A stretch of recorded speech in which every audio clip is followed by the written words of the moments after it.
We have a $100 challenge that's coming up to the podium. So if somebody is feeling lucky, you might want to listen closely. You've heard that, or if you haven't heard, taxation is theft. But it's not enough to say that taxation is theft. There has to be something that proves taxation is theft, or somebody can come up and say, taxation is not theft.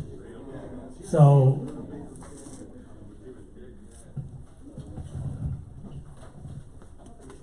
here are 3 reasons that taxation is theft. These are facts, and you can give those to anybody.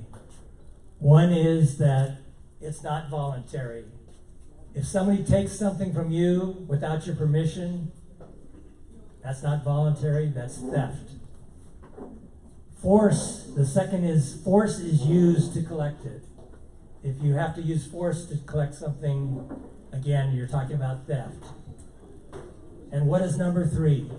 Here's my challenge to you.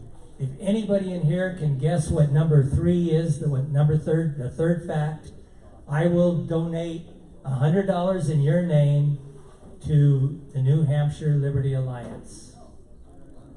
Anybody care to guess what the third fact is that makes the statement taxation is theft true?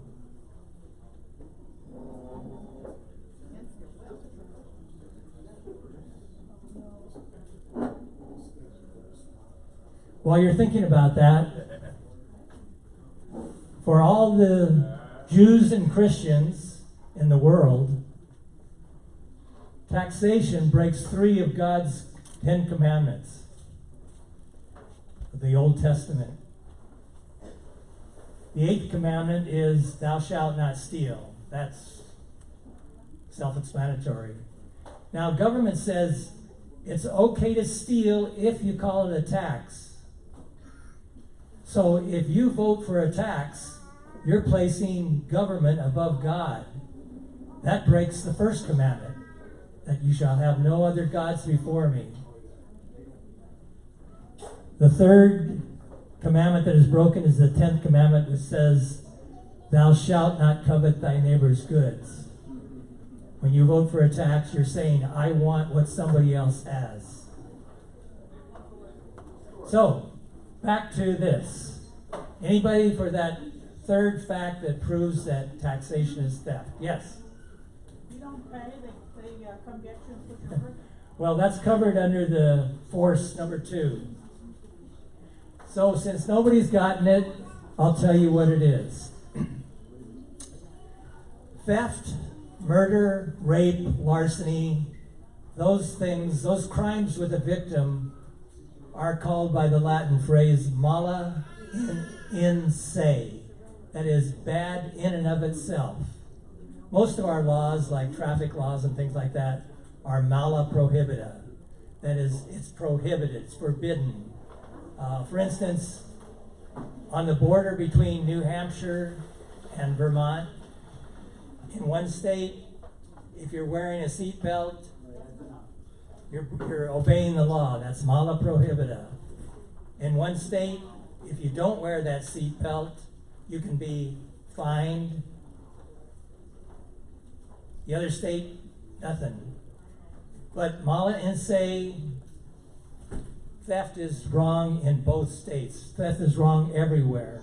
So, we all have rights. We have what are called God-given rights. Everyone has the same rights as everybody else. You can't give away rights, you can't sell them. Everybody has them. But there are certain things we have no right to do. The mala in se crimes with a victim are forbidden. It's wrong to steal, it's wrong to murder, it's wrong to commit larceny, it's wrong to commit rape.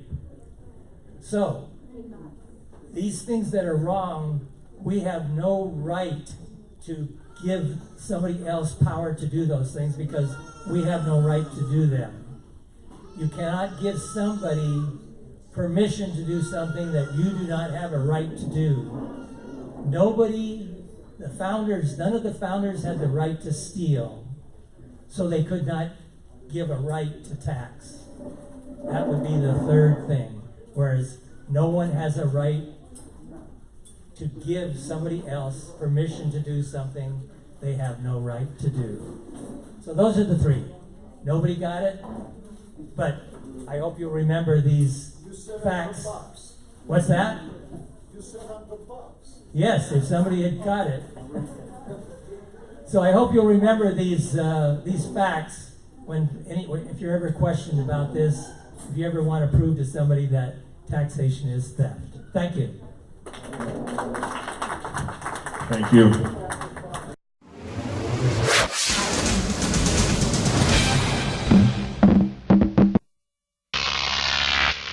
Croc TV.